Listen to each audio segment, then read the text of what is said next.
So Plane just released this past week and stars Gerard Butler and Mike Coulter.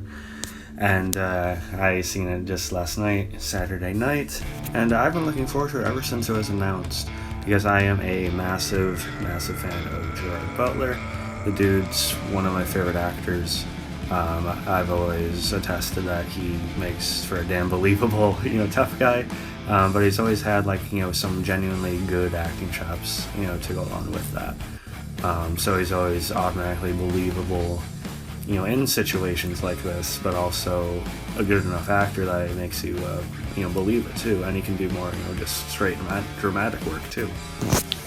And of course, a lot of people know Mike Coulter from Luke Cage, who, the show I wasn't that big of a fan of, but he's done other work around that, and I never thought he was a, bad actor himself or anything. He's definitely solid and, fits his part here as well. The premise is simple.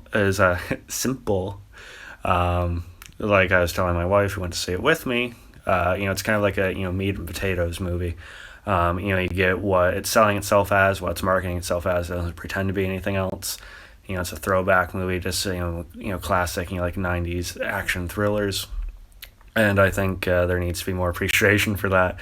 And fans of that genre, I think, need to go out and support these movies when they do make it to theaters. But yeah, basically, plane, electrical malfunctions through a storm. They land in a bad part of a country. And basically Gerard Butler and Mike Coulter, who is a prisoner on the plane, they have to band together and save the passengers and find a way out. And it's simple. There's a couple little lulls with it, I guess, but other than that, I think it was effective enough for what it was. I don't think it was anything great necessarily, but again, Gerard Butler is very convincing. He's his character's on the Royal Air Force prior, so he knows a little bit about combat, but he's still more of a regular guy. He's not like a special operative or anything. Mike Coulter is the one with more kind of shadowy past, and he gets some good sequences. There's some other recognizable actors in here like Daniela Pineda, Tony Goldwyn, and Yo Sanan as his co-pilot, who is actually fairly likable as well.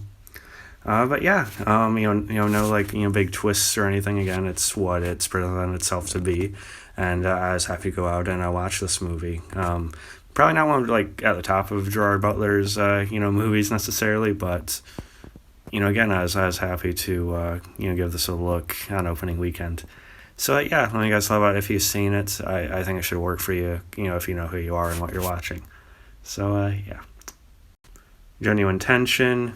It worked for me.